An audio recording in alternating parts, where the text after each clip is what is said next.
ಇದು ಕೆಲಸ ಮತ್ತು ಸಮಯ ಟಾಪಿಕ್ ಮೇಲೆ ಈ ಕ್ವಶನ್ ಕೇಳ್ತಾ ಇದ್ದಾರೆ. ಎ ಎಂಬ ವ್ಯಕ್ತಿ ಒಂದು ಕೆಲಸನ ಮಾಡೋದಕ್ಕೆ 32 ದಿನ ತಗೋತಾ ಇದ್ದಾರೆ. ಬಿ ಎಂಬ ವ್ಯಕ್ತಿ ಅದೇ ಕೆಲಸನ 48 ದಿನದಲ್ಲಿ ಮಾಡಿ ಮುಗಿಸ್ತಾ ಇದ್ದಾರೆ.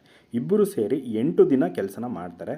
8 ದಿನ ಆದಮೇಲೆ ಎ ಎಂಬ ವ್ಯಕ್ತಿ ಆ ಕೆಲಸನ ಬಿಟ್ಟು ಹೋಗ್ತಾರೆ. ಹಾಗಾದರೆ ಇನ್ನು ಉಳಿದಿದ್ದ 60% ಕೆಲಸನ ಬಿ ಎಂಬ ವ್ಯಕ್ತಿ ಎಷ್ಟು ದಿನದಲ್ಲಿ ಮಾಡಿ ಮುಗಿಸ್ತಾರೆ ಅಂತ ಈ ಕ್ವಶನಲ್ಲಿ ಕೇಳ್ತಾ ಇರೋದು.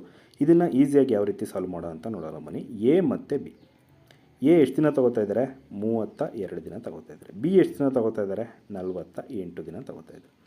ಟೋಟಲ್ಲಾಗಿ ಎಷ್ಟು ವರ್ಕ್ ಬರುತ್ತೆ ಅಂತ ಕ್ಯಾಲ್ಕುಲೇಟ್ ಮಾಡಬೇಕು. ಯಾವ ರೀತಿ ಮಾಡೋದು? ಎಲ್ ಸಿ ಎಮ್ ತೆಗಿರಿ. 32 ಮತ್ತು 48ಗೆ 96 ಯೂನಿಟ್ ಕೆಲಸ ಆಗ್ತಾಯಿದೆ ಅಂದರೆ ಹಾಗಾದರೆ ಎ ಒಂದು ದಿನದಲ್ಲಿ ಎಷ್ಟು ಯೂನಿಟ್ ಕೆಲಸ ಮಾಡ್ತಾರೆ? 96/32 3 ಯೂನಿಟ್ ಪರ್ ಡೇ. ಬಿ ಎಷ್ಟು ಮಾಡ್ತಾರೆ?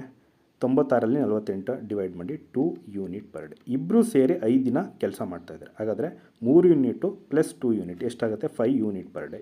5 ಯೂನಿಟ್ ಪರ್ ಡೇ ಇಂಟು ಎಷ್ಟು ದಿನ ಮಾಡ್ತಾ ಇರೋದು? 8 ದಿನ ಮಾಡ್ತಾ ಇರೋದು. ಅಲ್ಲಿಗೆ ಎಷ್ಟಾಗುತ್ತೆ? 5 8 40 ಯೂನಿಟ್ ವರ್ಕ್ ಆಗಿದೆ 8 ದಿನದ ತನಕ.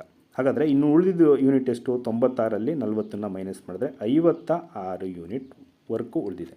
ಈ 56 ಯೂನಿಟಲ್ಲಿ 60% ಬಿ ಮಾಡಿ ಮುಗಿಸ್ತಾರೆ. ಹಾಗಾದರೆ 60%ನ ಹೆಂಗೆ ಬರಿಬೋದು?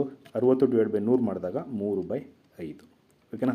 ಇದು ಯಾರು ಮಾಡ್ತಾಯಿದ್ದಾರೆ? ಬಿ ಮಾಡ್ತಾಯಿದ್ದಾರೆ. ಬಿ ಕೆಪಾಸಿಟಿ ಎಷ್ಟು? 2 ಯೂನಿಟ್ ಪರ್ ಡೇ. ಏನು ಮಾಡಬೇಕು ಅಂದರೆ ಸಿಂಪಲ್ ಡಿವೈಡ್ ಬೈ 2 ಮಾಡಿ. ಅಲ್ಲಿಗೆ 2 1 2 28. 28 ಇಂಟು 3 ಮಾಡಿದಾಗ 84 ಬರುತ್ತೆ. ಈ 84ನ್ನು 5ರಿಂದ ಭಾಗ ಮಾಡಿ ಆನ್ಸರ್ ಬರುತ್ತೆ. ಅಲ್ಲಿಗೆ 5 16ರಲ್ಲಿ 80 ಇನ್ನೂ 4 ಉಳಿಯುತ್ತೆ. ಅಲ್ಲಿಗೆ ಆನ್ಸರ್ ಎಷ್ಟು ಬರುತ್ತೆ? 16 4/5 ಆಗುತ್ತೆ. ಯಾವುದಿದೆ option? Option C correct answer ಆಗಿರುತ್ತೆ.